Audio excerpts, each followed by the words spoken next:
America is a vast and diverse country, with each state offering its own unique set of advantages and disadvantages. While some states are experiencing economic growth, infrastructure development, and improved quality of life, others are struggling with issues such as high crime rates, economic stagnation, and declining population. If you're considering relocating in 2025, there are some states you might want to think twice about before making the move. Based on economic conditions, crime, cost of living, and overall quality of life, here are these states you should avoid: West Virginia, New Mexico, and New Jersey. So, They Forgot About the Kids, I Didn't by Letitia Montoya. When I was a child growing up in Santa Fe, children were never forgotten. Our neighborhoods made sure every young person had a safe place to grow, to play, and to feel like they belonged. I grew up in the barrio on Dunlap Street. My mother worked hard, and when she couldn't be there after school, she made sure we had a plan. We took the van to the Monica Roybal Center. But it wasn't just a place to wait. We lived there. We played there. It was where the neighborhood came together and the children came first. At the Monica Roybal Center, we had arts and crafts, Spanish dancing, home economics, sports, and field trips. Mrs. Casados, the center leader, made every child feel seen and supported. Once a month, we had community dinners. Families from the neighborhood came together to talk about what was happening and how we could help each other. I still remember the Easter egg hunt at DeVargas Park, where I found the golden egg and won my first bike. It didn't just belong to me. It became the neighborhood bike. Everyone rode it. Everyone took care of it.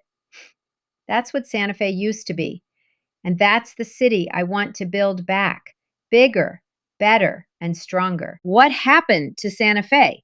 Today, we don't have those kinds of after-school programs unless families can afford them. Many kids walk home to an empty house while their parents are working long hours, sometimes 2 jobs, just to make ends meet. We've made it harder for children to access the opportunities that once gave us joy, structure, and purpose. Families are struggling to pay for uniforms, sports equipment, and registration fees. And while the need is growing, city leadership continues to fall short. They talk about helping kids, but they're not showing up with real action. That's not leadership, that's neglect. cities such as Albuquerque and Santa Fe have struggled with rising crime, including aggravated assaults, burglaries, and car thefts.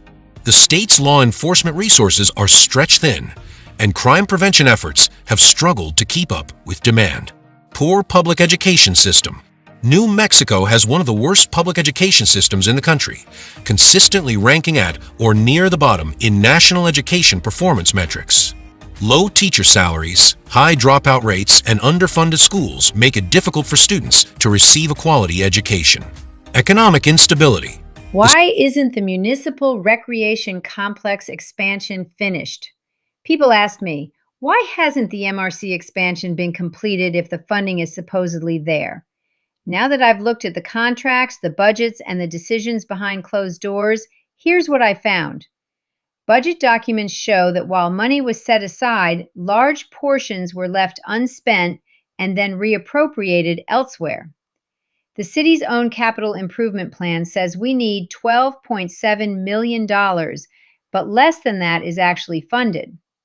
The New Mexico State Auditor has repeatedly flagged the city of Santa Fe for financial mismanagement, weak oversight, missing documentation, and unclear approvals.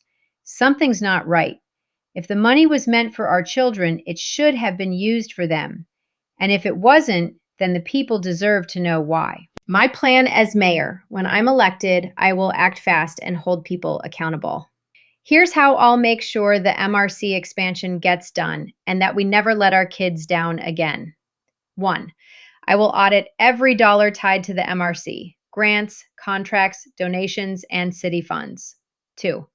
I will publish a full report that shows what was promised, what was spent, and what caused the delays.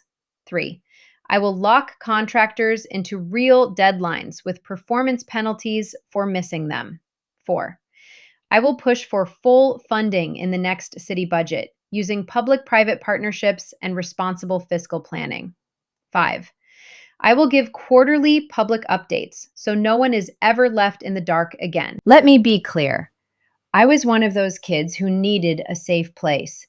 I raised my own children in this city, and now, as a grandmother, I am standing up for every child in Santa Fe. If the money was meant for the kids, it must be used for the kids. If it was delayed, diverted, or mismanaged, you'll know. And under my leadership, the MRC expansion will be completed by 2027. No more delays, no more excuses. Paid for by the committee to elect Letitia Montoya for mayor of Santa Fe. Mary Herrera, treasurer.